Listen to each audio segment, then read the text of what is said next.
So the main argument that was made when we discussed Thomas Paine's publication of Common Sense in January 1776 is that prior to that publication, we see our leaders, the vanguard of leadership known as our founding fathers, actually very reluctant to declare independence. That is to say, they valued, in fact, their status as English subjects, and they did not want to dissolve that bond, that connection with the mother country.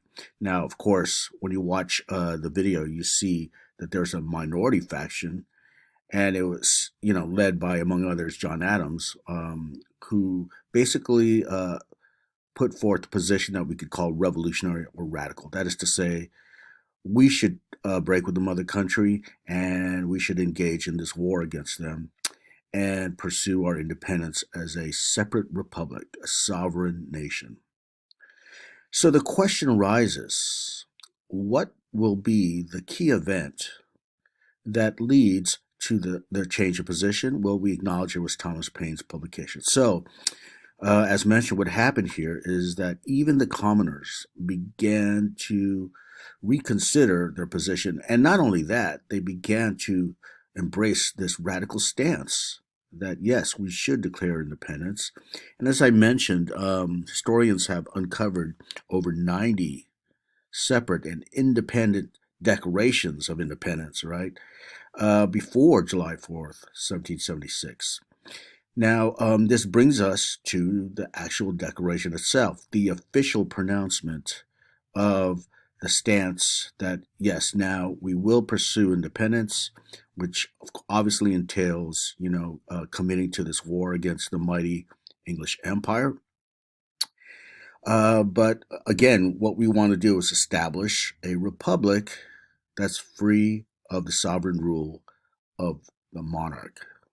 Okay, so I should mention this that Thomas Jefferson, who was the main author of this work, as you probably know, he basically mentioned that this magisterial work, right, which is really a great piece of literature here and a great argument, um, should not be accorded too much veneration. Why? Because he always acknowledged Thomas Paine as being the person whose work actually had a galvanizing effect, right? More so than this. In fact, to paraphrase Thomas Jefferson, he mentioned that the Declaration of Independence that he authored was simply the expression of the American mind at that time. Okay, an expression of the American mind at that time, meaning that this is really just a common stance that everyone held. Okay, it was not, in other words, something that moved people to or persuaded them to adopt the revolutionary position. The revolutionary position, the radical position, was now the commonly accepted position, right? It was now the consensus, in other words. All right, so what we need to do is look over this declaration and to pick out certain key ideas, key points, and key arguments that are being made. And much of this hopefully will be seen by you in a new light, given the fact that we've discussed colonial history since, the early 1600s. And we discussed various things like, the colonies not having pure feudalism, having a more decentralized approach to government, and other things like religion, salutary neglect, this idea that in the colonies you see the process of democratization more pronounced and more tangible compared to that of Europe. Okay, so all of this will be reflected in here, not to mention Enlightenment thought. Okay, as we discussed, Enlightenment thought began to recast, rethink the relationship between the ruler and the ruled, whereby more power and more authority was basically being given to the ruled, and in a way, less power taken away from the ruler. Okay, and we'll discuss that shortly. This is going to be called the social contract theory. But we'll discuss that at the end of our look at the Declaration of Independence. So, in Congress, July 4th, 1776, I should mention this that actually July 4th was the date that it was announced to the public. Okay, and now we could start using definitively the word American, right? July 4th is when our leaders officially announced that independence is the path to be pursued. But actually, the decision arrived in July 2nd. So, in a way, you could argue that we celebrate the wrong day. But putting that aside, let's look at as stated here by Thomas Jefferson. The first sentence is one single sentence, but it's chock full of ideas. As stated here, the unanimous declaration of the 13 United States of America, when, in the course of human events, it becomes necessary for one people to dissolve the political bands which have connected them with another, and to assume among the powers of the earth the separate and equal station to which the laws of nature and of nature's God entitle them. A decent respect to the opinions of mankind requires that they should declare the causes which impel them to the separation. So hopefully you could pick out what is being argued here. He's basically stating this that in history, sometimes there emerges episodes or moments or circumstances whereby you see the necessity whereby one people must separate from another people, right? And in this case, it even could be with the people dissolving from, the power structures, right? It depends how you look at it. Depends on the circumstances. But in this case, that is to say, the North American colonies, it's the people in the North American colonies dissolving from the people from the rest of the English Empire, right? So this is what they mean by it's necessary for one people to dissolve the political bands which have connected them, right? And that he does invoke this idea of nature, the laws of nature, and he also invokes nature's God because back then you can't be entirely secular. It'll probably be um, frowned upon to do that, right? But he does invoke nature, and we've been talking about nature all the way back to the Enlightenment period, where they came up with ideas of natural law, right, rather than let's say God-given law or natural rights as opposed to having no rights. Okay. In fact, we talked about the rights of Englishmen during Bacon's Rebellion that far back. And then we talked about Thomas Paine and his belief in natural rights. So, again, you see this appeal to nature. But here's an important part of this, and please take note of this. This phrase right here, a decent respect to the opinions of mankind, is very crucial. Why? Because what Thomas Jefferson is stating here is this argument that it's really based on the people. Okay, when he uses the opinions of mankind, putting aside the gendered phraseology of that, right? Just think of humankind as a more 21st century substitute, right? A decent respect to the opinions of humankind. What he's saying there is the opinions of humankind matter. You have to respect it, right? And our term for this in this course is public opinion. This goes all the way back to the public sphere when we discussed 18th century English colonies. The idea of the public sphere being an early institution whereby public opinion is forged. So here, Thomas Jefferson is rejecting that feudal view, right? Saying that, public opinion really doesn't matter because the king is sovereign, right? The queen is sovereign, the emperor is sovereign. Well, he's saying here that you have to respect the opinions of mankind. And he's saying that, when those circumstances arise, which entails separation from one people from another, what happens is, a public opinion should declare the causes. In other words, what he's saying here is that you can't just separate because you feel like it. Here is a list of causes. All right.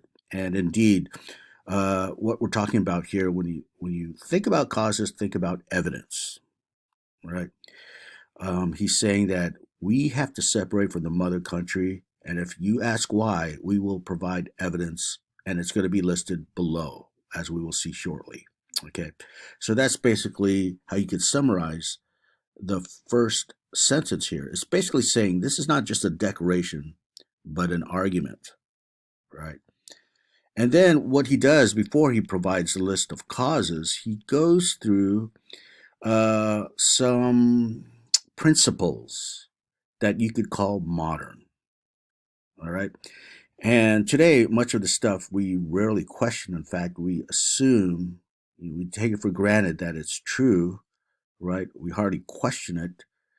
But back then, let me remind you that for much of the world, what Thomas Jefferson and our founding fathers say in this paragraph and the next is radical ideas back then in 1776. All right. And again, let me echo that argument I made earlier that since today they're no longer radical, in fact, 100 years ago they weren't radical any longer, that shows that a shift in the way people think about, politics and government has actually happened, whereby what was formerly radical is no longer such. Rather, it's mainstream, so to say. All right, so we go through this paragraph, and it says, "We hold these truths to be self evident that all men are created equal, that they are endowed by their Creator with certain unalienable rights, that among these are life, liberty, and the pursuit of happiness." So, what he's saying is, again, he's setting this up, right? These are like principles that he's delineating before he puts forth his list of causes as to why the colonies should separate and form their own nation or country. So he says, let me tell you, these are self evident. These truths can't be refuted, in other words. Okay. In a way, he's following the methodology of Enlightenment thinkers here because during the Enlightenment, the philosophers and the scientists believed in a truth that was, irrefutable, like scientific laws, right? You can't refute them no matter what they are true. And so he's saying in the same way, but applying it to the political world, not the natural world. He's saying we are saying this that the following truths are irrefutably true. They're self-evident. Okay. And he says all men are created equal. Again, back then, quite radical, especially if you lived in the feudal world, you had a hard time grasping that, right? All men are created equal, that they're endowed by the Creator with certain unalienable rights. That's another word. Unalienable rights is another word for natural rights. You're born with them, and you can't take them away. That's what unalienable means, right? So, and then he goes on to list some of these rights that you can't take away, these natural rights. So if you ask Jefferson, what do you mean by unalienable rights? He'll say, well, let me give you three examples: life, liberty, and the pursuit of happiness. You can't take away someone's life just because you feel like it. You can't take away their freedom, their liberty, and you can't take away their pursuit of happiness in their life, right? Okay, so moving on, he goes, to secure these rights, governments are instituted among men, deriving their just powers from the consent of the governed. That whenever any government becomes destructive to these ends, it is the right of the people to alter or to abolish it, and to institute new government, laying its foundation on such principles and organizing its power in such form as to them shall seem most likely to affect their safety and happiness. So what is he saying here? Okay, well, he says he opens with that to secure these rights. Well, what rights again? Life, liberty, and happiness. So he's saying, if you analyze it, that governments are formed among people, and the function of government is to secure these rights. Okay, this phrase right here. So governments, the purpose, the function, the role of government in modern life, that is, in the modern world. Certainly, this wasn't true, in the feudal context, let alone before that, right? But the way the founders see it is that their role, governments, is to protect rights, okay, at the most foundational level is to secure rights. And again, Jefferson is kind of vague right now. He's just saying life, liberty, and happiness. Okay. All right. So he's also going on to say that these governments, in fact, get their power from the governed. Okay. He's saying that rather than this idea of inheriting power like kings do, right? You're familiar with families and pedigrees, family pedigrees, where the son sometimes inherits the crown, right? Well, that's not happening here, right? In fact, those who are in position of rulership, those who are the rulers or the governors, they actually get that authority to exercise their power from the ruled, from the governed. And here's a key category to make note of: consent of the governed. Okay, very important to understand that. Consent of the governed, meaning, again, that the ruled aren't just simply people who passively,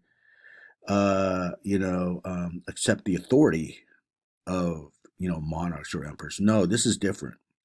In the modern world, in a modern government, well, those rulers who are appointed, well, that's exactly it, actually. They're appointed, right? In other words, they receive the permission to be rulers from the ruled. Okay. Okay, now he says that, when a government becomes destructive of these ends, what does he mean by ends? He means rights that he just mentioned here, right? So he says this: if you have a government that does not protect rights, that it actually destroys these rights, then guess what? The people have the right to take away the power from those in government and replace it with a new government that will protect their rights. Okay, that's very important to understand here, because this is where the consent of the governed comes from, right? You may ask, how much power does the ruled have, right? Well, they have the ultimate power insofar as they could remove people from power. Okay, so consent or permission of the governed. Now, here he goes on to say this: prudence indeed will dictate that governments long established should not be changed for light and transient causes, and accordingly, all experience has shown that mankind are more disposed to suffer, while evils are sufferable, than to right themselves by abolishing the forms to which they are accustomed. Okay, he's saying you can't, in other words, just change the government because you feel like it, right? You have to have a good reason, okay? Because why? Because actually, Jefferson and the founders are saying this. You know, if you don't have government, he says mankind are more disposed to suffer. In other words, government does have a positive function here in minimizing the suffering of people. All right. So you can't just do it because, you'll probably uh, get into a situation where people are suffering. You can't just get rid of government willy nilly, so to say. You can't just do it because you feel like it, right? But, and here's a condition where you can replace government, as echoed, previously. But when a long train of abuses and usurpations mean taking away, right? Pursuing invariably the same object evinces a design to reduce them under absolute despotism. It is their right, it is their duty to throw off such a government and to provide new guards for their future security. So he's saying this: you can't just take away government, but when there is this long train of abuse, okay, and here we have to connect it to despotism, right? Despotism, to put it in, um, in say, the most ordinary sense, is When you have a ruler who rules unjustly and unwisely to the point where the ruled start suffering. Okay, and usually a despot means that that person in rulership exercises absolute power. He or she um, has almost absolute sovereignty, right? And all you have to do is think about dictators, even today. If you have a dictator like in North Korea, Kim Jong Un and his lieutenants, they have complete power over the people, right? It's hard not to argue that that guy is not a despot, right? Even though North Koreans think that he's this wise leader. Okay, but contrary to that modern example today, right? Our founders, our framers of the Declaration and the new government are saying, no, it's the right of the people to throw off that government if indeed they are being despotic. Okay, and by the way, another closely related concept is tyranny down here. Okay, tyranny and despotism is very close to each other in definition. Okay, you probably heard the word tyranny, where you have a tyrant who's ruling and completely unconcerned with the welfare of his subjects or her subjects, right? So he ends it with that paragraph with, such has been the patient sufferance of these colonies, and such is now the necessity which constrains them to alter their former systems of government. The history of the present King of Great Britain is a history of repeated injuries and usurpations, all having in direct object the establishment of an absolute tyranny over these states. To prove this, let facts be submitted to a candid world. So, again, going back to evidence and causes, right? First of all, he says you can't just throw off government again, right? But you can when that government is despotic or tyrannical. And if that happens, it is your duty, right? It is your right, not only your right, but your duty to throw off that government and provide new guards for their future security. To quote Jefferson. Okay, so what follows here? Notice he says here, to this, let facts be submitted to a candid world. So facts, right? What I called causes or evidence earlier. So notice this: the majority of the body, most of the body of the Declaration of Independence is evidence. He's enumerating one after the other, right, of the causes, concrete causes as to why they have been subject to tyranny or despotism. Okay, all the way down. All right, and some of these we know, a lot of them we know. He kept among us in times of peace standing armies, right? Think about Lord Gage, or even the Boston Massacre, quartering large bodies. All we know about that all the way back to the 7 Years' War. Mock trial, that's part of the coercive acts where you couldn't be tried. Any English officials could be tried in the colonies. Cutting off our trade with that's the Prohibitory Act, right? Which had its earlier precedent with cutting off Boston and then later all of the colonies. Notice here, though, for imposing taxes on us without our consent, that's all the way in the middle, probably, right? If not towards the bottom. When you really think about it, when you analyze the tension, at root of that tension is taxes. Okay, but what happens is, as I mentioned with the Stamp Act Congress going all the way back, when you start mixing in things like political philosophy and ethics and morals, right, with the more concrete issues like tax, that's when you start thinking about, quote, the principle. It's the principle that matters, unquote, right? And this is why the taxes is just one part of all these things that lead to tyranny, right? Okay, so again, most of this is evidence.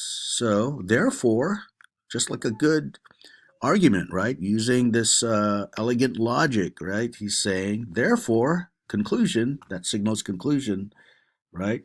The representatives of the United States of America in General Congress assembled, appealing to the Supreme Judge of the world for the rectitude of our intentions, do in the name and by authority of the good people, in the name of the good people. Look at that. Okay, that alerts us to that it's the people that matter. Solemnly publish and declare that these united colonies are and of right ought to be free and independent states, that they are absolved from all allegiance from the British Crown, and all political connection between them and the state of Great Britain is and ought to be totally dissolved. Okay, and on and on. So when you think about this, think about this idea of tyranny and despotism again. Okay, what the founders are doing are associating in the large sense of, in large measure. Let me just put it that way. Um, Monarchy as tyranny. If it's not led by a quote enlightened ruler, then that monarchy is bound to be tyrannical or despotic. Okay. Another thing to bring up here is what this reflects, this document, this great work, is that the people matter. Okay, I just pointed out at the very bottom when he says, you know, um, um, the people, right, the good people of these colonies, right, the authority from the good people, right, or by the good people, rather. So here is where social contract theory enters. Okay, this is important to note. Social contract theory. Now, it's actually quite complicated as a political philosophy, but in this sense, let me say it in the Enlightenment sense, like John Locke, who's a famous English Enlightenment philosopher and political philosopher, and also as echoed in this document, the Declaration of Independence. Here's how you should think about social contract theory. What social contract theory is doing is recasting, rethinking the relationship between the ruler and the ruled in such a way as, back then in the 18th century, they are rejecting the absolute sovereignty of the monarch, of the ruler. Okay, so they're rethinking it.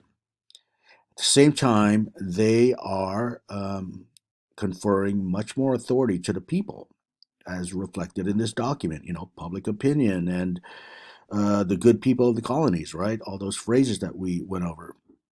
So, social contract theory goes like this.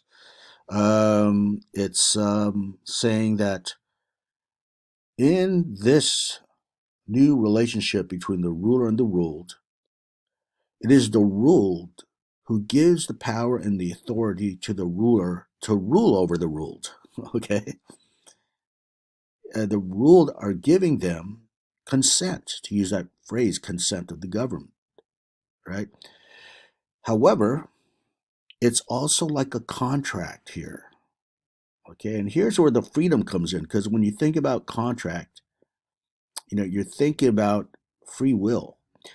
Whenever you sign a contract today, or even back then, whenever you have a contract, right, there's that assumption, that presupposition that all agents involved in that contract are entering it in or according to their free will. There's no coercion. No one is putting a gun to your head, so to say. If it's a fair contract, right, a just contract, you enter that contract according to your own free will. So that free will and freedom is central, right? So this is how you think about contract in social contract theory. Just like a contract in, say, business, right? So too in this contract between the ruler and the ruled, there are mutual obligations that are agreed upon. So what are these obligations? It's this. The ruled agree again or grant consent to those chosen in positions of rulership. They agree for them to exercise that power to rule over them. Okay, but that's the main part whereby the ruled are obligated towards the ruler. Okay, is consent. But on the other side, the rulers have to rule in a way that protects their rights, their freedoms, right? And again, it's only stated in this document as life, liberty, and happiness. Okay, but all we have to do is think of the Bill of Rights today, right? Not to mention all the laws in our legal history, which is expansive. Okay, all right. So life, liberty, and happiness for now is what has to be guaranteed, had to be protected, has to be secure. If again there's a breach of contract, right? Here's more contractual language, right? If there's a violation of the terms of agreement, then that contract between the person who's ruling and the ruled, that's null and void now, right? The ruled have the right to take away power from the ruler because they're not protecting their life, liberty, and happiness. And they have the right to replace that person with someone else who will protect them. Okay, so that's in this particular context, social contract theory. Rethinking the nature between ruler and ruled.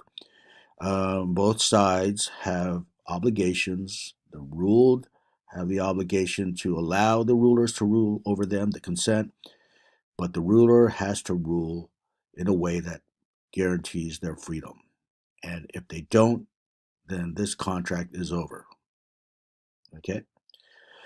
Okay. So hopefully you've looked at the Declaration of Independence with a different way, a more historical way, right, and even a philosophical way when we studied the Enlightenment, and hopefully a newfound appreciation, excuse me, for what's being stated here by our founders.